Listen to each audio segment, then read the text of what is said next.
now listening to the Ride or Cry podcast.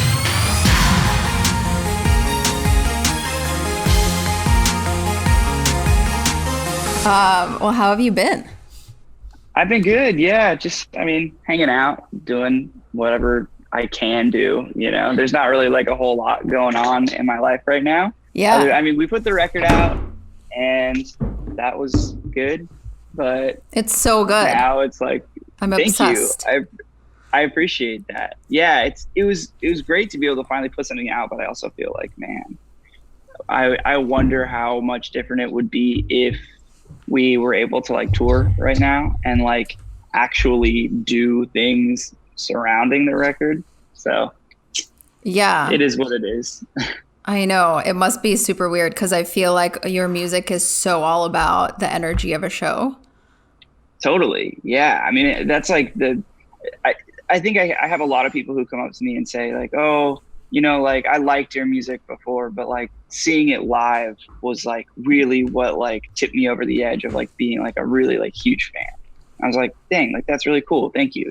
Mhm. And so for people who don't get to experience the live aspect right now, I think that potentially we could be losing out on people who may really enjoy this band, but maybe it's just the music itself isn't totally connecting because they're not getting that, physical like experience, I guess. But yeah, I mean, all we can do is hope for the best, and hopefully things will turn around soon-ish. Yeah. We'll see. I mean, we can only pray at this point.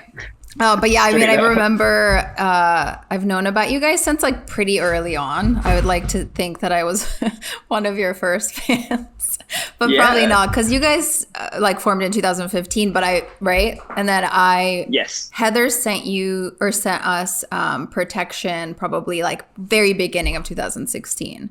So I feel Okay, like that's cool. That's like pretty early on, right? Yeah, that's pretty early. I mean, Okay. I would go ahead and say that is like probably before most people knew who Yeah. we were. Because So I that's- definitely for yeah. a long time was one of those annoying people who was like, I knew about them before you, like, when you like love a band and you're kind of like, oh, I want everyone Totally. to know them, but also they're just like my little like secret. And it's so awesome. Like that was Absolutely. with you guys. Yeah. And then I was stalking Cody and Heather to like make sure that you guys come play emo night. Like I would just email them 24/7. I was like, please. Yeah. And then you guys did a few months later and it's kind of what you were talking about. Like I already loved the music, but at the show, I mean, I was just like crying and I don't know, it was one of those experiences that I'll never be able to describe like how magical it was. And you could see in all the photos, the crowd and the people in the front, like everyone's kind of crying, but they're also moshing and they're singing. Yeah. And it's just it was this really like magical moment.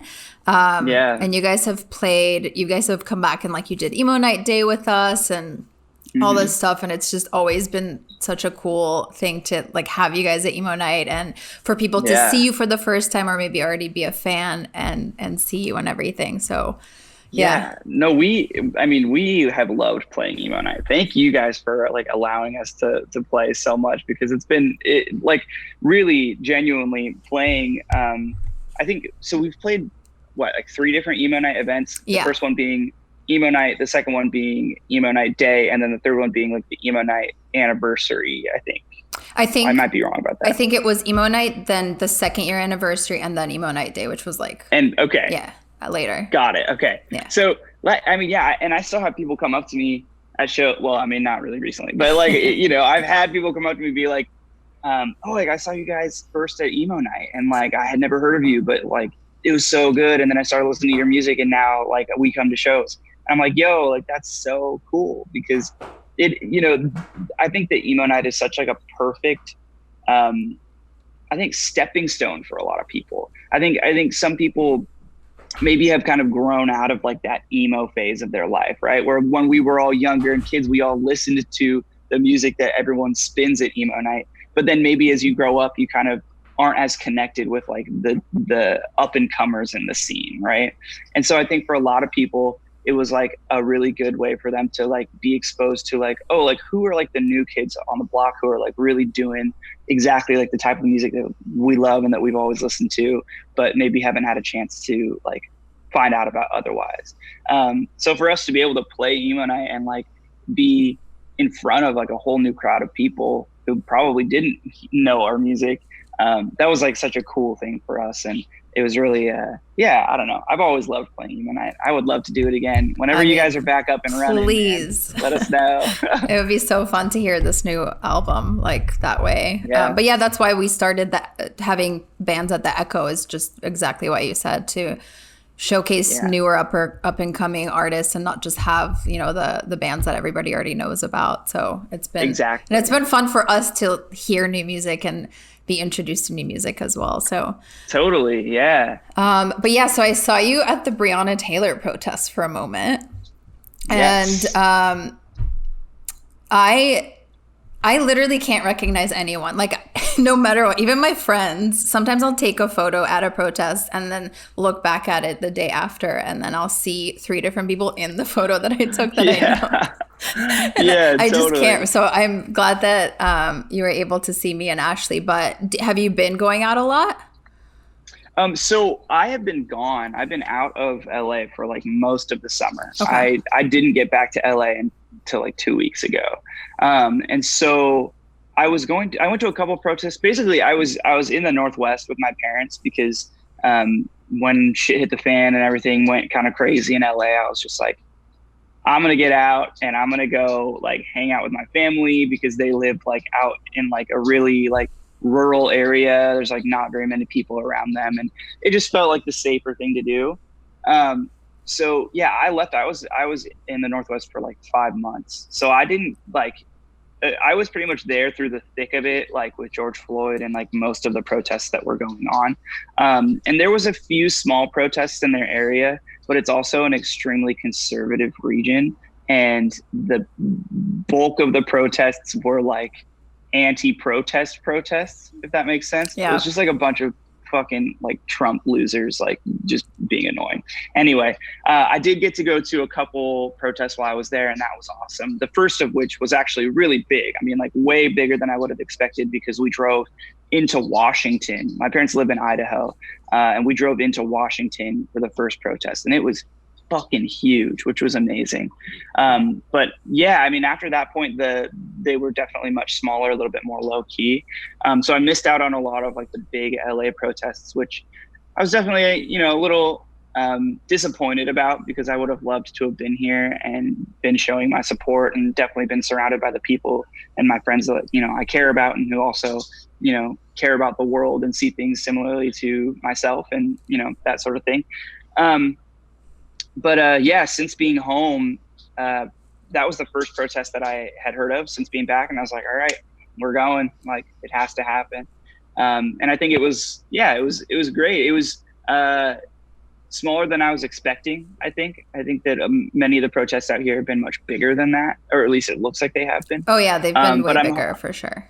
Yeah, I'm hoping that one is like the spark that LA needed to kind of pick back up again and start having some bigger protests again. So we'll see. I'm definitely going to keep going. Yeah, that was the first one I've gone to at night. So I was kind of freaked. Oh, really? I was like a little bit scared at moments, which is probably irrational. Yeah. But it's also not irrational because some crazy shit has gone down at protests in general. So I don't know. Totally. I mean, yeah, I have a friend of mine. His name is Eves. And he's like a huge advocate for just Black lives in general and civil rights. And he literally has dedicated his entire life to just like traveling the country. And he goes to protests every single fucking day, every day. And he's like constantly posting about his experiences there and the people that he meets, and like just like what happens that the media doesn't show you, you know, the things that are kind of kept more under wraps versus like the things that they you know, broadcast and whatnot. It's really interesting to see. And I mean, the stuff that he posts about is just, it's fucking heartbreaking, man. People getting hit by cars, people getting shot. Like it's fucking crazy. So I mean, yeah, I think the anxiety is justified, especially going to a protest at night. I mean, when things feel a little bit more gnarly, Especially when But we were I think it's passing good. by the police station and then there were helicopters. I was like, fuck. Yeah, it was definitely tense for sure. But I think it's also like I think it's really important and it's good that we're out there and that we're putting ourselves kind of like in the face of that danger because, you know, that's what it's like being Black in America every single day. And I'm gonna try and do my best to show my solidarity with that, you know, and if it means that I'm gonna feel uncomfortable, then fuck it. I'd rather feel uncomfortable and be there in solidarity than not, you know? Oh, 100%, 1,000%. Yeah. I feel the same way. Yeah, that's why I've been going out as much as I possibly can. So I totally agree with that. So I feel like one of the positive things about, or a couple of positive things about what's going on right now, obviously, like you're not able to tour and we're not able to throw emo nights and we're kind of, you know, stuck in our homes. But Yeah. I think in terms of especially putting out music as a fan, it's been so cool to be able to listen to it from song one to the last song and, you know, Yeah. kind of consume it in the way that artists put it together and it's meant to be consumed. Sure. Whereas in real life, you're kind of like, you're like in the car and you listen to one song and then 2 hours later you'll put on a different song. So that's been Right. really cool. And in our Discord channel, I asked people if they have any questions for you. And one interesting one was, what's your ideal situation for someone to listen to this album in? Like, they asked very specific ones, like, what is the weather like? Like, where are you sitting? Are you wearing headphones? Like, what is the ultimate situation you would put a fan in to be like, okay, listen to it here? Okay. Yeah, totally. I think that the ideal situation to listen to this record would be like straight up, like in a dark room, like in a comfortable position, whether you're sitting or you're laying in bed, whatever. I would definitely listen to it with like nice quality headphones because there's so much more, there's so many more layers and so much more of the production that you can really hear when you have like good quality headphones that are kind of being able to produce all those different channels, right? With AirPods, you don't really get that, you know, like anything that's kind of like just kind of whatever quality, it's fine. You'll be able to hear it, but you won't be able to like really like experience the music. So I think if you have a nice pair of headphones, definitely do that. If you don't have a nice pair of headphones, okay, well actually let me finish that. So in bed or in a comfortable like chair or something in a dark room, Time of day? with good headphones, nighttime for sure. Okay. Light a candle or something, make it nice, give yourself some nice aromas. And then listen to it front to back. Do not press shuffle. Don't skip around. Listen to it from the very beginning and listen to it to the very end. Also, put it on as loud as you can comfortably listen to it. Because I'm an advocate for like loud ass music, not because like it's like fun to like hurt your ears, but because I think that you hear so much more of like what the record has to offer when you listen to it at like loud volumes. And that's just, I don't know. That's just how I feel about it. If you don't have access to get headphones, you can listen to it in your car because cars sound systems are actually pretty decent, but just don't listen to it while you're driving because like road noise, like will tend to interfere with like the audio of shit. I don't know. So that would be like, if ideal situation number one doesn't work, ideal situation number two is in your car, still in the dark, like in a nice area or something with like maybe like a nice view or something. But like, yeah, somewhere where the audio is going to be good quality is like the most important thing. Yeah. Okay. I did most of the things you said, but I did listen to it Nice. during the day. But I had a candle. I was laying down. I had headphones on. Nice. So yeah. So I did it. Great. Perfect. You nailed it. You nailed the listening experience. Yeah. I was listening to an interview that you just did where you said, I kind of want to read it so that I don't misquote it, Sure. that you're never going to write music that is digestible right away. And I thought that was really interesting because to me, that sort of means like you go in and you listen to it and I mean, okay, so when you first listen to a record, you immediately are like, oh, I love this song and I love this song. Like I love number 2 and 8, for example, right? And then you go back a week Right. later and you're like, oh, fuck, like 5 hits today. Yeah. So is that kind of what you mean, or is it more complex than that? I think, yeah, there is, it's a little bit of both. So yes, definitely by like digestible. I mean, like on first listen, I don't think you're going to fully comprehend everything that is really being put into each one of these songs, because you listen to different things each time that you hear the record, right? Like maybe the first time you listen through it, you're not really focusing so much on the lyrics. You're more so focusing on like the overall like sonic sound of everything, right? And although you could be like, oh, this song is really great, you might not actually hear like certain things about the song that like you could notice on later listens. And I think also by like digestible, I was more so referring to like maybe the people who didn't get it right away, because I think that there are some people who probably like hear it and they're like, oh, I'm hooked, you know, like immediately, like that was amazing. And like, that's great if you're one of those people. But I think there's a lot of people who have heard this record and have been like, I don't know how to feel about this, because it doesn't sound like Feel Something and it doesn't sound like Outcome Things. And like, I don't know if I like it, but like, I kind of like it, but like, I don't know. And I've seen a lot of that reaction of people just really like, yeah, a lot of it. I've seen a lot of people kind of like be unsure of like how they feel about the record, which is fine. I just think that it's something where, you know, people, when you have an album as successful as Feel Something, right, where people kind of have developed this almost cult following, right, based on what a certain album sounds like.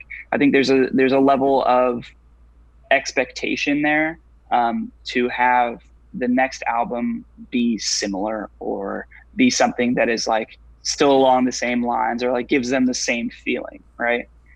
With this album, although some people might get that same feeling, I do think that it is a very different experience. You know, I do think that the songs as a whole and the record as a whole feel different than what Feel Something did. And so I think a lot of people were kind of like, oh, this didn't give me the same like initial reaction that Feel Something did. And it takes a few listens for them to be like, oh, this is actually great, I like this. Or a few listens for them to be like, no, this isn't for me. And either option is fine. I don't care either way, because another one of the things that I think is that we're never going to write music that specifically caters to a certain demographic or a certain type of fan who wants to hear a certain kind of music. Like, we're always going to write the music that we write because it's what we like and what we believe in, you know? Yeah. And if the next record we decide to make a fucking dubstep EDM rock crossover, that's what we're going to do. If that's what we like. Yeah. So, you know what I'm saying? Like, so yeah, I don't know. I think by digestible, I just mean, it takes some listens to really determine your like true feelings for this record. And if it doesn't, then great. But I think for most people it does. Yeah. I mean, also, how boring would it be if it evoked the exact same feelings and emotions? Totally. Like yeah, that would suck. And that's yo, that's exactly my sentiment about it as well. It's like, if you want the bands that you listen to always sound the exact same, then what is the point? You know, like if there's never any progression, the band's never going to grow. The band's never going to like, I mean, I guess maybe that's not true. Maybe there are some bands who have capitalized on a certain sound and have never changed that. And if that works for them, then great. But I just don't think that like good bands, in my opinion, are ever the bands that constantly stay the same. I love bands that have the ability to evolve and do something different with each release, you know? Yeah, totally. And I feel like that also makes it more fun for an artist. I mean, I look at, like, I love Halsey because she just dips into every genre. She's like, today I'm gonna make a song with Post Malone, and then tomorrow I'm gonna be on a pop punk song with Machine Gun Kelly, and then I'm gonna write like the greatest pop song that's on the radio for 2 years, you know? So straight up, that to me sounds way more fun. Like, if I was a musician, that's what I would do. I would just be like, today I want to make an EDM song, so I'm gonna fucking do totally that. Yeah, exactly. And that's what it's all about, is just doing. I mean, because yes, this is our career and yes, this is our livelihood, but at the same time, this is just something that we also do because of the fun of it. You know, we are musicians because we like to make music, and we're always just going to make the music that makes us feel the best and makes us feel the most confident in what we've produced, you know? Totally. Is there a song on the record that came out like the easiest? Like you just sat down and it just happened? I don't know, actually. I don't think so.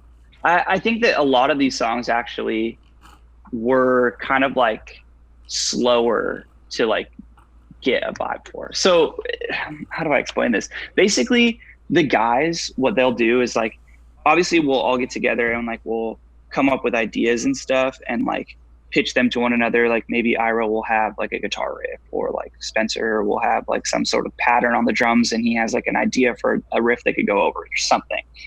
And we'll like get together and like we'll kind of like go through those ideas and then like start building, right? And then from that point on, like we build like a song structure, and then it's my job to take that song that we've kind of put together and then like write melodies and lyrics over the top of it. But I had a hard time with my lyrics on this record. And I don't even really know why. It just took me a long time to like get into the groove of like writing lyrics. So like there was like probably like 3 or 4 month period where like we had, I don't know, like maybe like 5 demos that were like instrumental, 6 demos maybe, that just didn't have lyrics on them at all. And I think the guys were getting a little frustrated with me because they were just like, dude, just fucking put something on them, you know? But I was like, I don't know. Like, I didn't know what to write about. I didn't know like how to express my emotions at that current time. And I think that was a lot of that had to do with the fact that I was nervous, you know, about following up Feel Something. And there was a significant amount of anxiety surrounding the idea that just like I had to outdo, you know, what I had done on previous records. And I had to say things that were impactful and meaningful and also like creative and different than what I've said in the past. And that sort of weight just kind of like was like hanging over me for a little while until I finally just like wrote the first song. And then it was like, okay, great. I'm like back in the groove. I can do this. What was the first one you wrote? I think the first one we wrote was Garden Eyes. Okay. And it was a co-write with this guy, Andrew Goldstein. I don't know. Love Andrew Goldstein. Yeah. Yeah. Super, super awesome dude. Amazing songwriter. Yeah. He works with like, you know, fucking Black Bear and All Time Low and like these big pop artists and stuff. And so for us to have the opportunity to write with him, it was like, this is huge. Like, this is amazing. Plus he just comes from our world, you know, like he's truly like a perfect representation of someone who has taken, you know, what the emo genre can give you and fucking skyrocketed because of it, you know, and now he's doing big things with the biggest pop artists out there. Long story short, we were at his house. He brought up, like, we were listening to the song and he brought up the fact that it sounded like this one popular radio song in like the 2000s, or that it reminded him of like a popular radio song in the 2000s. And I don't remember the name of that song. Okay. But it goes, "Save me, I'm lost." You know that song? It's like, it was everywhere in the 2000s. "Lord, I've been waiting for you. I'm paying ego." No, I don't know. Okay, well, it was like fucking huge. Okay. And I wish I could remember the fucking name of the song. I'm like spacing on what it's called right now. Anyway, he was like, "This song reminds me of this." And then I was like, "Yo, that's really cool." And then we're like, "All right, cool. Like, let's start writing." And we use that kind of song as like inspiration to like start these basic melodies off, right? And the song in the end sounds absolutely nothing like the song that we had gotten the inspiration from, but it was just that one spark, you know. It was that spark that kind of like allowed us to be like, all right, cool, like let's do some of these melodies and like let's put this, you know, maybe like change this verse a little bit so it fits a little bit better with everything else that's going on. And yeah, it was super collaborative. It was super fun. The dude is a genius. I mean, he writes such cool melodies and such cool lyrics and stuff. And then I don't think he had ever written with someone who writes lyrics as in depth as I do. I think Pop is generally more surface level. And with my lyrics just kind of diving into like really deeper shit. I remember I wrote the line, it's such a blissful disguise. And he looked at me, he was like, I've literally never heard anyone say anything like that on a song before. Like, that's really crazy. And I was like, is that a good thing? He was like, yeah, it's great. I was like, all right, cool. And he liked it. So I was like, all right, sick. Like, well, yeah, imagine that line in like a super poppy song, you know? Yeah, like it like, wouldn't work in like a Black Bear song. Yeah. So he was probably just like, whoa, this is like different. Yeah. But yeah, so that was the first song we wrote. I know that I kind of went off on a tangent there, but to answer your question, that was the first song we wrote. And although it didn't come like super quickly, I think once Andrew and I sat down and started writing it, it was definitely like supernatural, not supernatural, but like super natural. Nice. That it like the way that it worked. Supernatural. Yeah. Okay. Yeah. Amazing. And then after that point, like every song did kind of like come a little bit easier. And there was at one point when I was writing with Will, our producer, in the studio, and we wrote like 6 songs in 3 days, which is like the most I've ever written ever, which was crazy. And they all ended up on the record, so that was cool. That's amazing. Yeah. I love, so the first time I had ever met Andrew was because we had Hawthorne Heights playing emo night, and he somehow found out. Yeah. And he's like their #1 fan. And so he literally had, I think, 9 different people reach out to us from just like different angles of the industry to make sure that he got on the list. And I was like, yeah, That's like so I got it. Like we got it. He's on the list. And like throughout the day, it was just all these different people. I was like, God damn, like you really love this band. I love that. That rocks, yeah, dude. That's so it was funny. so funny. I always make fun of him for it because I've never in the history of Emo Night been hit up that many times for like one person to show up. So it was really funny. Yeah. But do you think that rocks. kind of helped where you said you were kind of stuck trying to write lyrics? Do you think it helped to collaborate with someone and sort of get a different energy to just kind of snowball the rest? Yeah, we did a few co-writes like that on this record, because it's always good to have another head in the game as far as like writing lyrics go. And I love my guys in my band, and they know this about themselves too, but they're not lyricists. It's just not their strong suit. And so most of the time, like the bulk of the lyricism is on me. And that can get pretty overwhelming, you know? So we set up a few different co-writes. The second one was with this guy, Drew Folk. He is like a producer. He does like a lot of like more stuff in like the heavier scene, like metalcore stuff. Cool. But then he also works with some pop artists and does like he wrote with like Lil Peep and like did some cool kind of just like more, I don't know, hip hop realm stuff. We did a couple co-writes with him. Those went really well. And then the third round of co-writes we did was with Jesse Barnett, who is the singer of Stick to Your Guns. Because he has a side project called Tradewind that's like really cool, like kind of like emo alternative, kind of like vibey stuff.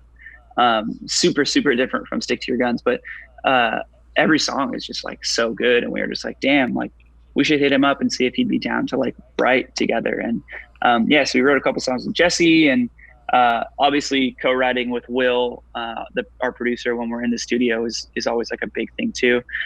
He again is like less of the lyric guy, but still has really good ideas. So yeah, I think it's good. I always like having someone to just, even if they're not helping me necessarily like, you know, figure out what lyrics I'm going to put where or like how to say something. It's good just to have someone to bounce ideas off of who's also good at creative writing. So I could be like, hey, what do you think about this line? And then they could be like, oh yeah, I like it, but like, what if you said it more like this? Mm-hmm. And then it just creates a better dialogue for, I don't know, creative, interesting songwriting.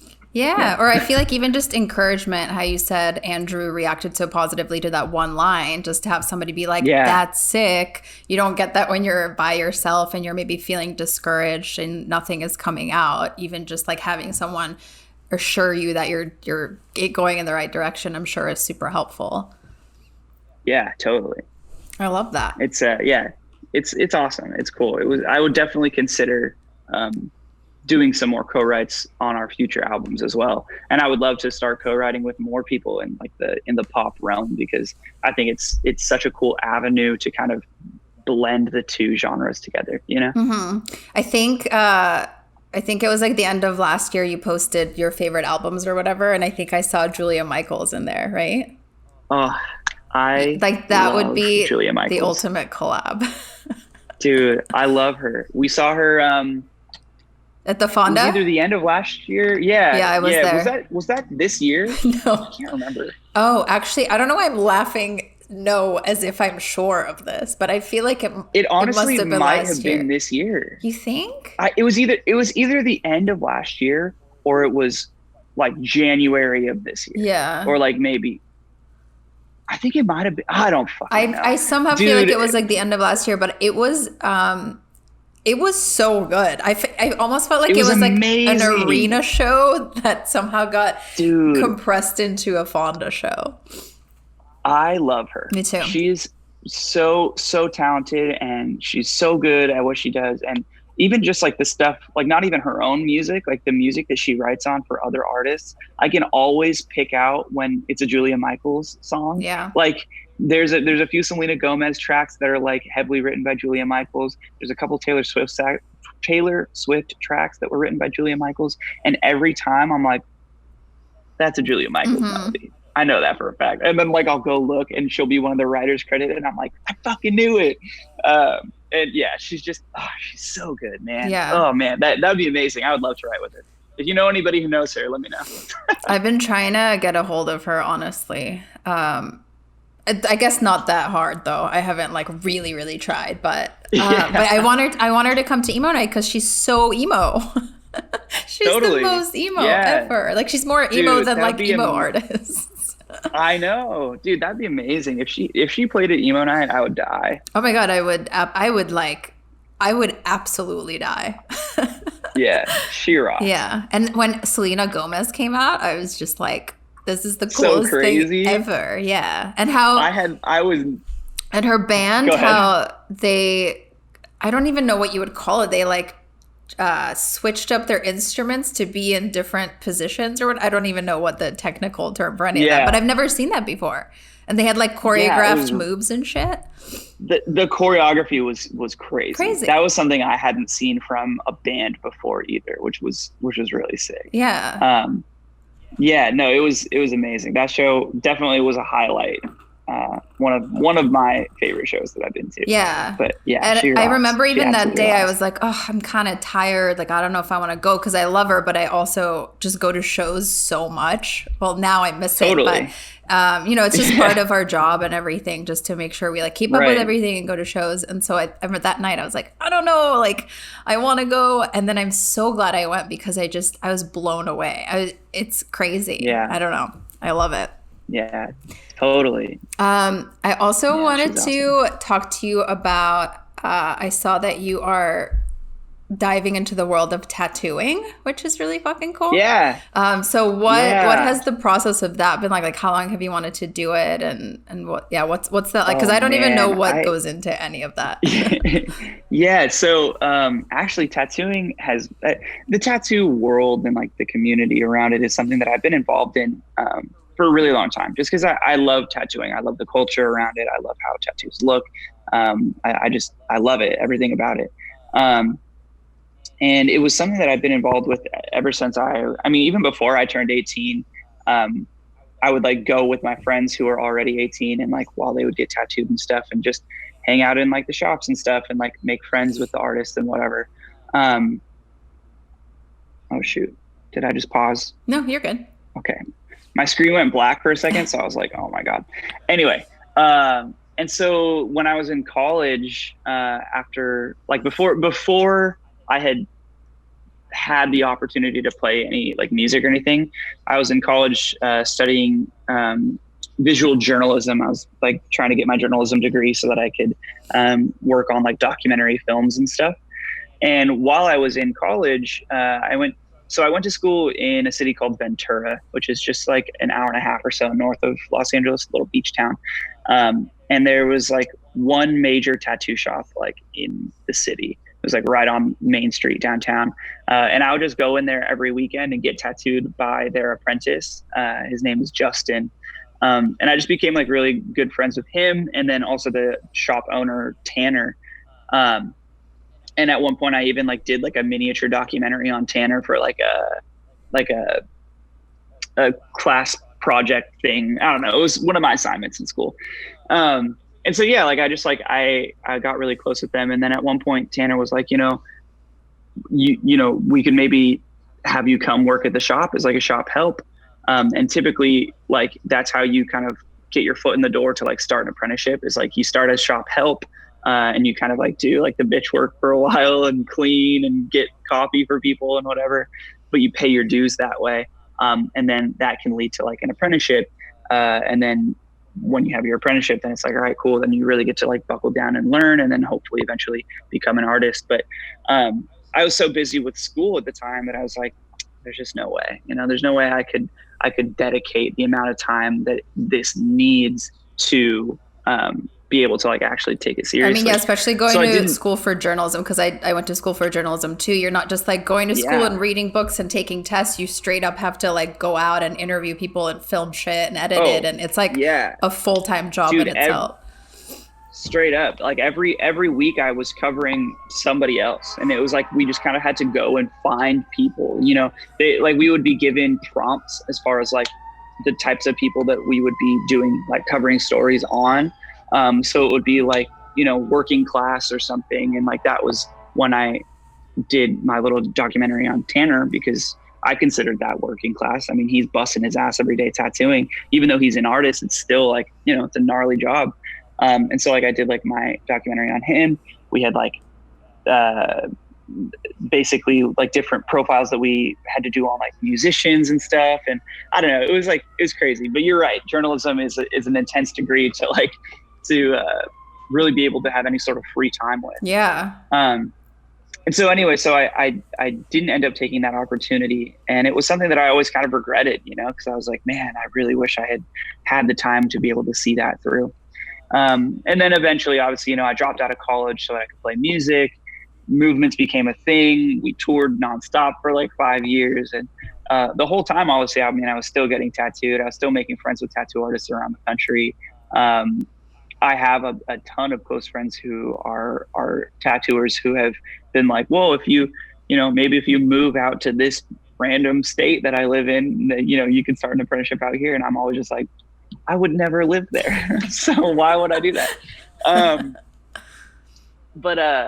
Yeah. And so it's one of the things I've always been surrounded by. And at the end of, actually, I guess like midway through last year, I made some connections in California, and one of the people who I was getting tattooed by, we just, again, became friends, and I told him how much I have been wanting to tattoo forever. And he was like, dude, you know what? Like, if this is something you're serious about, like, let's talk about it. Let's get serious. And it ended up being a thing where, he offered me an apprenticeship position, and I started doing that like near the end of last year.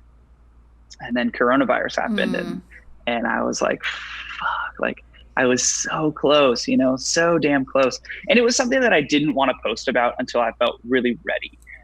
Because I had been like working on my apprenticeship for probably like 4 or 5 months before the pandemic hit. So what does that even mean? Like working on your apprenticeship? What? So being an apprentice means that like you're obviously still learning, and there with tattooing, learning really just requires doing it, and you just have to continuously tattoo. And usually apprenticeships start with like you learn the basics of like drawing and painting, but I've been painting since I was like in high school. I started painting tattoo flash when I was in high school, so I already had like the basics of that pretty much down. But yeah, you basically start with like drawing and painting flash. You start working your way up. I started tattooing fake skin at first, which it is not like tattooing real skin at all. Where do you even get fake skin? It was like on Amazon. You can order it on Amazon. Oh my God. Yeah. Okay. It even comes with like, so you get like a sheet of fake skin. It's like maybe like that thick. and then it comes with these little straps, so you can literally put it on someone's arm and then like strap it to them so that you get the feeling of like tattooing on like a, you know, like a surface that's like round, you know. Wow. Anyway, I had no idea. so yeah, it's pretty weird. So I started like tattooing with fake skin and just kind of like getting my shit together that way, getting comfortable on a machine. Tattooing with a tattoo machine, that was the stupidest way to say that. Using a tattoo machine is like unlike any other medium of art I've ever tried. It is such a fucking weird thing to get used to, because you have this kind of oblong, you know, heavy thing that's like heavier on one side than it is on the other, and you're trying to hold it while it's also vibrating in your hand. And it's just like the first few times that I tried to like tattoo, I was like it was like so gnarly. Yeah, I would be so scared. My hands were just fucking shaking all over the place, and yeah, it was crazy. So, but anyway, that's kind of like how you work your way through an apprenticeship. Is you start at the bottom and you slowly work your way up. And I was able to start tattooing on real skin before the pandemic hit, which was great, because had that not happened, I probably would have been way, way further behind in my progress as a tattooer. And so, yeah, I kind of did all that. Then the pandemic happened and I had to put it all on hold for a while. But just recently, my mentor was like, hey, like, we're going to try and like start, you know, slowly reopening the shop, obviously putting in place some pretty hefty, you know, rules and regulations as far as like how many people could be in at a time, you know, distance and masks and face coverings and all that shit. Oh my gosh, cute. Yeah, so he told me that like the other, I guess it was like a week ago. And I was like, dude, like, fuck yeah. And he was like, do you think you're ready to like start talking about it? And I was like, absolutely, man. I've been waiting for the go ahead from you. And he was like, yeah, man, I think you should start posting about it. And I was like, all right, great. So yeah, put it on Instagram. My fucking tattoo page got like 4,000 followers in one day, so which cool. was psycho, dude. It was so crazy. And yeah, I had a significant amount of dates available for October, and they all filled up really quickly. And that's so cool. Yeah, it's cool. It's awesome. It's great to be an apprentice and have a clientele, you know, and I'm extremely privileged to be in a position like that, because so many people who start apprenticing, you know, they maybe get an appointment a couple times a week, you know, because it's hard. It's hard to get appointments as an apprentice because you haven't established yourself as an artist yet. And I still have a fuckload to learn. Mm-hmm. And I'm sure that will never stop. I'm always going to continue learning, but like, man, I mean, I'm nowhere near ready to be considered like a full tattoo artist, but I'm really thankful to be able to be tattooing as an apprentice and like working on that craft so that eventually in however long, you know, a year's time, maybe hopefully less, but probably a year's time, I will have enough experience under my belt to be like, all right, I am officially like a tattoo artist, like as well as being a full-time musician. Like this is my second career, and hopefully something that I can continue to do for the rest of my life. Yeah, that's so sick. Yeah. Because I feel like it's you cool. could like combine touring with doing this, like go, you know, hit people up in certain cities Absolutely. And be like, I'm going to do an hour of tattooing here or whatever. Yeah, no, I mean, it would be amazing. I've already had a couple people, you know, talk to me about like, if we tour through certain cities, you know, potentially having a day where I do like a guest spot somewhere at like a shop in whatever city it is that we're in. And I could, you know, book a couple appointments for kids to come get tattooed over there. If they, you know, if they're not able to travel to California, being able to tattoo in a place like Boston or fucking Nashville, you know, like it would be really cool. So you just combine the two and you tattoo while you perform. Yeah, I have like a little segment of each set just where like I live some art, random person on stage, and I'd give him a little tattoo on stage. That would be crazy. Yeah, I think Morgan did that once. Yeah, no way. We were DJing and somebody came up, but you know, Morgan doesn't give a shit what he has on him at this point. Yeah. Like he's so covered and he's gone like over other tattoos, so he doesn't care. Yeah. But I think somebody came out with a gun and like just started tattooing something simple, but yeah, I was like, you're That's so insane. funny. This is crazy. That's awesome. I love that. Yeah. But it's like emo night's also so crazy where people are just shaking the table and everything's collapsing and everybody's wasted. Oh my and gosh, so yeah, it's just chaotic. not the right environment, but Absolute chaos for a tattoo. Yeah. But I mean, I respect it. That's still sick. oh, totally. He's all about that shit.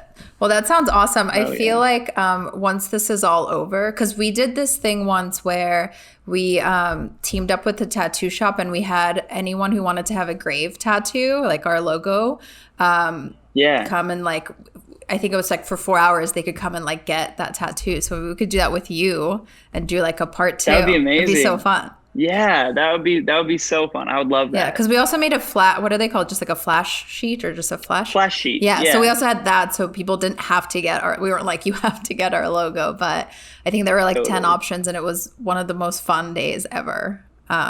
Yeah, that's so awesome. Did you get one? I did. It's right below my Lil Wayne tattoo. Awesome. Yeah. That's so sick. Yeah, I don't have many, but I think that's where I'm going to stop for sure. Okay, cool. Nice. Yeah. Well, thank you so much for chatting with me.